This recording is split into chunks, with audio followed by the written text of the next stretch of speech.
Ndagusuhuje inshuti mukundwa, amahoro ya Kristo abe kuri wowe. Dukomeje kwigana igitabo Ubutumwa ku basore, tugeze ku cyigisho cy'146, kwiyandarika n'ubwomanzi. Nshuti basore nkunda, igihe gito mukoresha mu kwiyandarika n'ubwomanzi kizababyarira umusaruro uzatuma ubuzima bwanyu bwose busharira. Igihe mweguriye amarembo igishuko, isaha imwe mushobora kumara mukora ibyo mudatekerejeho ishobora kora ubuzima bwanyu bwose.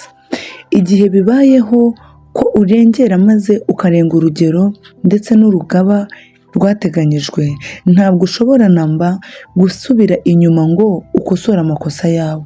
Uwanga komatana n'Imana kandi akishyira mu nzira y'icyitegererezo azagwa, ntazabura kugwa rwose. Imana izagerageza abasore bose. Benshi bagiye batanga inzitwazo kugira ngo icyo bita kwibitabo kwabo no kutubaha kwabo bitewe n'urugero rubi bahawe n'abigishwa babo b'inzobere barusheho ndetse babarusha ubunararibonye. Nyamara ibyo ntibikwiriye kugira uwo bibuza gukora ibitunganye. Ku munsi wa nyuma wo kumurika ibyo twakoze, ntimuzigera mutakamba mutunga bene nk'izo nzitwazo intoki mutanga ubu.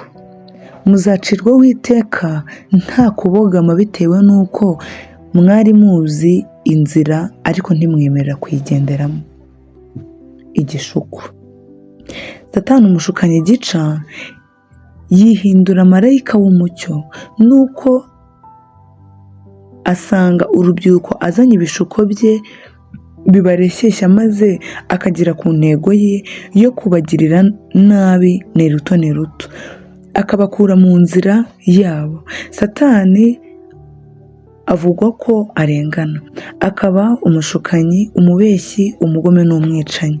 Umuntu wese ukora icyaha aba agomye. Igicumuro cyose gituma ubugingo bucirwaho iteka kandi bikababaza Imana. Imana igenzura ibyo umutima wibwira. Iyo ibitekerezo byanduye bihawe intebe, ntibiba bikeneye kugaragarizwa mu magambo cyangwa mu bikorwa ngo bibyare icyaha kandi ngo bijyane n'ubugingo ku muntu ucirwaho iteka. Ukwera k'ubugingo kuba kwandujwe kandi umushukanyi aba ageze ku ntsinzi. Umuntu wese uteshurwa akarengera imbibi z'ibyo ararikira aba yashutswe. Ateshurwa inzira y'ubutungane n'ibyiza nyakuri kubwo gukurikira ibyo we ararikira. Iyaba urubyiruko rwagiraga ubunyangamugayo mu mico, ibishuko bikomeye cyane rwahuraga nabyo byaba ubusa. Umurimo wa Satani ni ukubashuka, ariko namwe mufite umurimo wo kumutsinda. Ntabwo ingabo zose za Satani zifite ubushobozi bwo guhatira umuntu ushukwa gukora icyaha. Nta rwitwazo rwo gukora icyaha ruriho.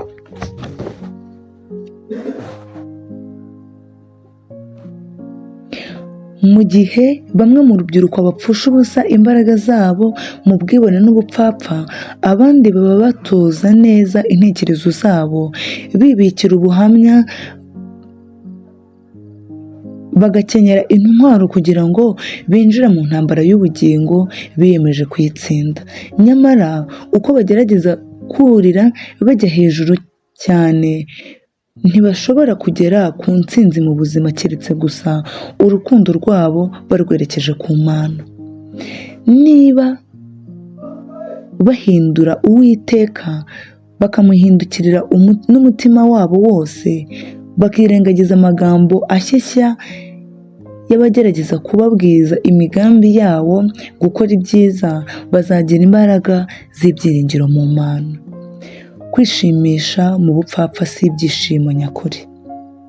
Abakunda kuba mu itsinda rya bagenzi babo akenshi biyegurira kurangwa n'iyi mico kugeza ubwo ihinduka imbaraga ibakurira kandi ibategeka.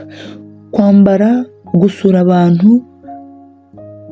hashimisha, guseka no gutebya ku ngingo z'ubusabusa, Ibi ni ibintu by'imigambi w'ubuzima bwabo, ntabwo bishobora kwihanganira abasoma Bibiliya no gutekereza ko cyane ku by'ijuru.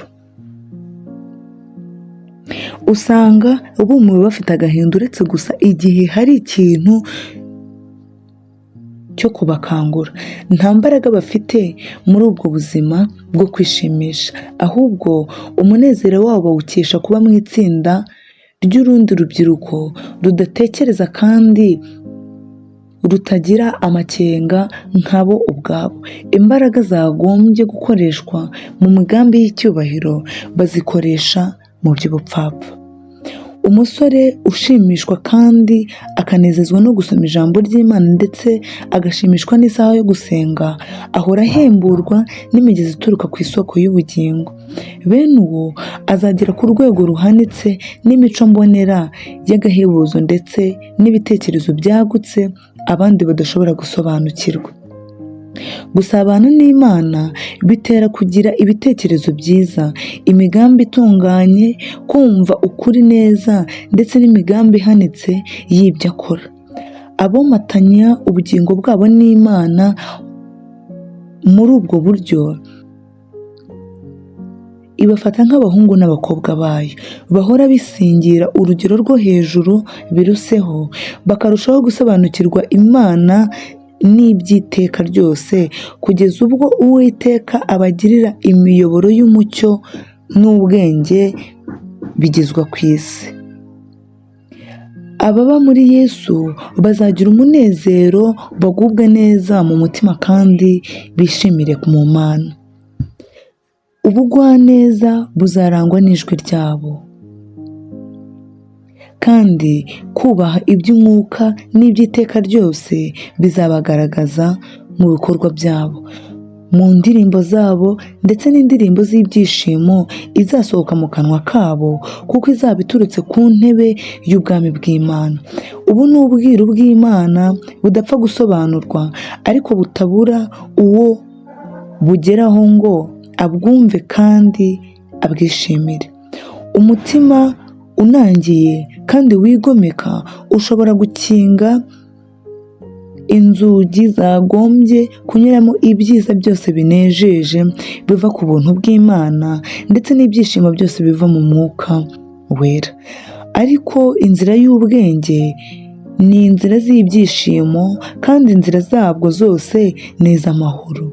Uko turushaho komatana na Kristo, niko amagambo yacu n'ibikorwa byacu bizarushaho kugaragaza imbaraga yoroshya kandi ihindura ubuntu bwe. Ndagusoje inshuti mukundwa, amahoro ya Kristo abe kuri wowe.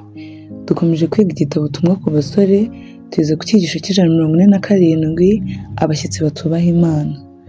Si byiza ko abakristo bahitamo kubana n'inshuti zidafitanye umubano n'Imana kandi zidakora ibiyishimisha. Nyamara se, mbega uburyo hari benshi mu bavuga ko ari abakristo bigerezaho bakajya ku rubuga rw'ibyabuzanijwe. Benshi batumira mu miryango yabo bene abo bashyitsi ndetse na bene wabo babibone bikabije, bita ku by'agaciro gake kandi batubaha Imana. Akenshi icyitegererezo n'imbaraga ihindura ya bene abo bashyitsi batubaha Imana giteza impinduka zihoraho ku bwenge bw'abana babo muri uwo muryango. Imbaraga ihindura ikoreshwa ityo isa rwose n'iyavuye mu kwifatanya kw'Abaheburayo n'Abanyakanani batubahaga Imana. Abantu bumva ko bagomba kugira ibyo bakora nyamara batabyemera, ari ukugira ngo bakunde bashimishe inshuti zabo n'abo mu miryango yabo batubaha Imana, kubera ko iteka bitaba byoroshye gushyira iherezo kuri ibyo bikorwa. Usanga igikozwe kimwe gitegurira inzira ikindi kugeza ubwo abantu bahoze ari abayoboke nyakuri ba Kristo barangwa n'ubuzima bw'imico bihuza rwose n'imigenzo y'ab'isi. Komatana n'Imana kwabo kuvaho, basigara ari abakristo ku izina gusa. Iyo saha yo kugeragezwa kwabo ije, nibwo bagaragara ko ibyiringiro byabo bidafite urufatiro rwubatseho. Bo ubwabo ndetse n'abana babo bamaze kwigurisha biha umwanzi, basuzuguye Imana, kandi ubwo amategeko yayo akiranuka azahishurwa, bazasarura icyo babibye. Kristo azababwira ati, ntabwo mwumviye ijambo ryanjye, kuki mwakoze ibi? Ubuntu n'amahoro ya Kristo bikomeze kuba kuri wowe none n'iteka ryose. Amen.